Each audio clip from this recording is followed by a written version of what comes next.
Hello and welcome back to a brand new video. My name is Tony King. I'm a photographer, and today I want to talk to you about leading lines. As you can see from my footage, it is a windy and slightly rainy day. Got a little bit too rainy, so I'm taking a break in the car.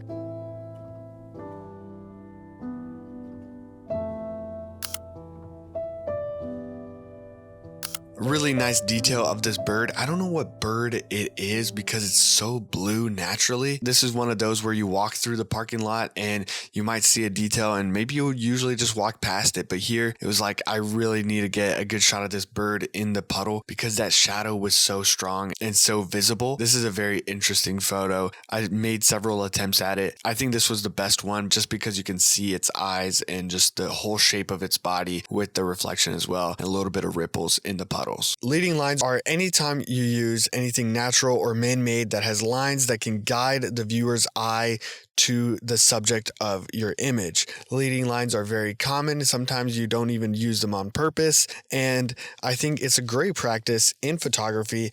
And I've talked about in the past how piers and fishing piers are wonderful photography gyms, and there's probably not very many better gymnasiums, let's say in terms of places where to practice photography, for leading lines than piers, because piers are usually very long. Maybe they break out, like this one has a long kind of walkway and then it extends out right and left. That is a perfect way to practice leading line photography.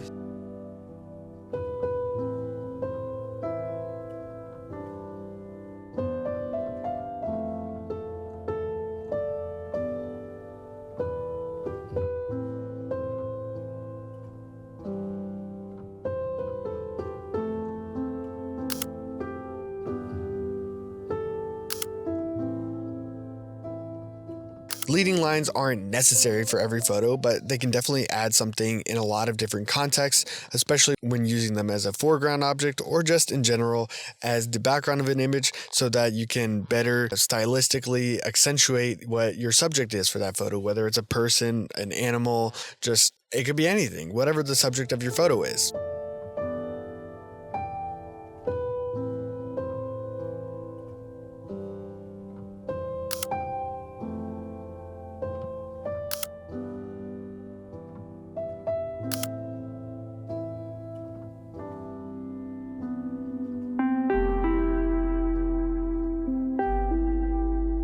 Leading lines are great in order for somebody who's just scrolling through images or walking past an image. It'll help the image catch the viewer's eye. Not all leading lines are the same though. I think often we think about a Z-axis in leading lines, and definitely at this pier, you can use Z-axis a lot. I can shoot from inside looking down and see a person, see background, see further into the image.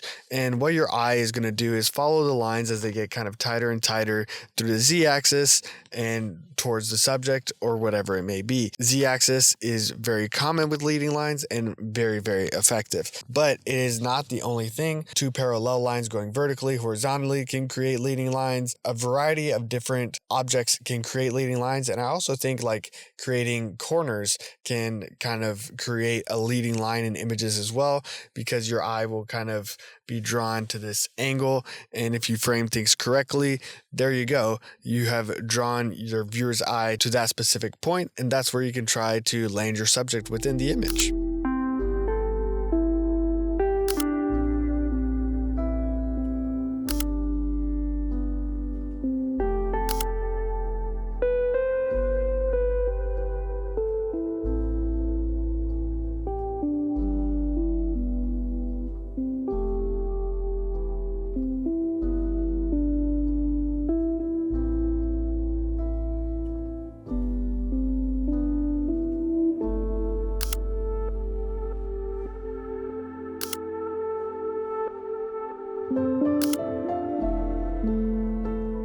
Here, I think leading lines are less obvious, but I really am trying to use the Z-axis, but also like parallel lines up above to be able to frame the pier in the distance, whereas my leading lines are much closer to us, but really leading the eye. And that's what I want to emphasize towards the rest of the pier that I'm using as the subject in this image. So really, I see leading lines as any element in your image that is going to guide the viewer's eye to the subject. And I think that's a better way of kind of looking looking at it than just like, I need a z-axis or I need something kind of diagonal across my screen that's going to literally point at a subject. I think when you use foreground objects, you should try and use them in a way to guide the viewer's eye to the subject, i.e. use them as a leading line. Maybe this is kind of obvious, but I think it's a slightly different approach than what you normally see when people discuss leading lines. And I think it's a more general approach, but I think in that way, it allows you to feel like you're kind of using leading lines, but not feeling so constrained to what that actually means. And that's something that's beneficial to the way I think about things. I like to think that certain things are necessary, but oftentimes certain things that are necessary, I get the impression that there's only one way to do it. And I see a lot of people do things the same way. And I feel like it's either overdone or it's not necessarily my particular voice. And so in that way, I want to encourage, yes, leading lines are a thing, but there's an infinite way of achieving leading lines within your images.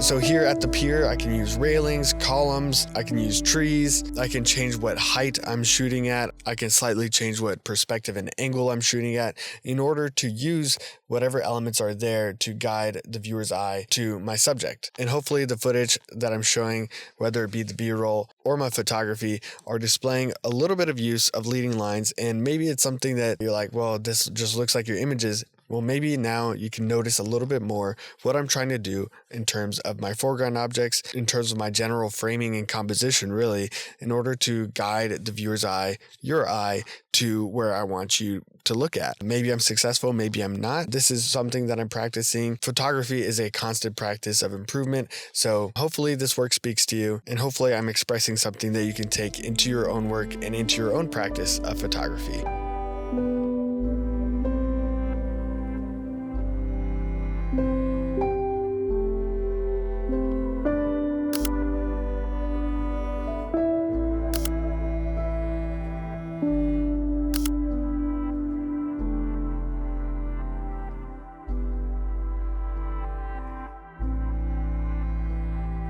Without further ado, I've been Tony King. I'm a photographer here on YouTube. This is a video that I'm taking from Jekyll Island, doing a lot of videos here as I stay here for a short trip, a photography trip. So stay tuned to my channel, subscribe in order to see all the videos coming up at Jekyll Island, but also just following my photography work and all of my content that I do here on YouTube, photography based, always making different kind of videos on photography. So hopefully you'll find something that you enjoy here. I've been Tony King again. I'll see you in the next video. Peace.